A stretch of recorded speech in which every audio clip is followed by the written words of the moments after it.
حضرت دیاد اور جالوت کا مقابلہ۔ حضرت داؤد علیہ السلام کا ایک عظیم واقعہ قرآن مجید میں بیان ہوا ہے جب انہوں نے اللہ کے بھروسے پر ایک جابر و ظالم حکمران جالوت کو شکست دی۔ جالوت کا ظلم۔ جالوت ایک طاقتور بادشاہ تھا۔ اس کا لشکر بہت بڑا اور جدید ہتھیاروں سے لیس تھا۔ اس نے بنی اسرائیل کو غلام بنا رکھا تھا اور ان پر ظلم ڈھاتا تھا۔ اس وقت بنی اسرائیل کی قیادت طالوت کے پاس تھی۔ اس نے اپنی فوج جمع کی اور جالوت کے خلاف نکل کھڑا ہوا۔ حضرت دیاد کا شامل ہونا۔ حضرت داؤد علیہ السلام اس وقت جوان تھے۔ وہ ایک چھوٹی سی غالیل چلانا جانتے تھے۔ ان کی اصل طاقت ان کا ایمان، ہمت اور اللہ پر بھروسہ تھا۔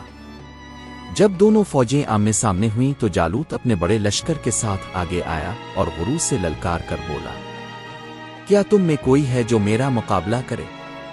دیاد کا بھروسہ۔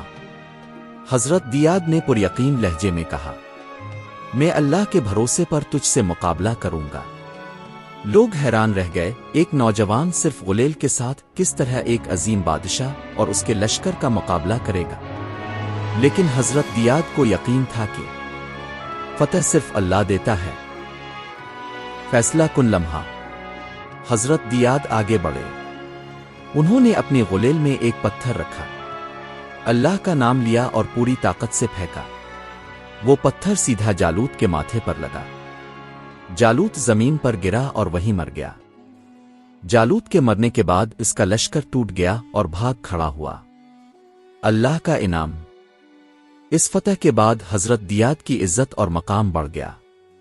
اللہ تعالیٰ نے انہیں حکمت، علم اور بعد میں بادشاہت عطا کی۔ ان کی زندگی اس بات کی نشانی بن گئی کہ اصل طاقت ہتھیاروں میں نہیں بلکہ ایمان اور اللہ پر یقین میں ہے۔ سبق: اصل قوت اللہ پر بھروسہ ہے، نہ کہ ظاہر کے ہتھیار۔ ایک جوان کا ایمان بڑے سے بڑے دشمن کو گرا سکتا ہے۔ ظالم کتنا ہی طاقتور کیوں نہ ہو، اللہ کے حکم سے وہ مٹ جاتا ہے۔ حضرت داؤد علیہ السلام اور جالوت کا واقعہ ہمیشہ کے لیے یہ سبق دیتا ہے کہ اللہ کی مدد کے ساتھ چھوٹی سی قوت بھی بڑے سے بڑا دشمن گرا سکتی ہے۔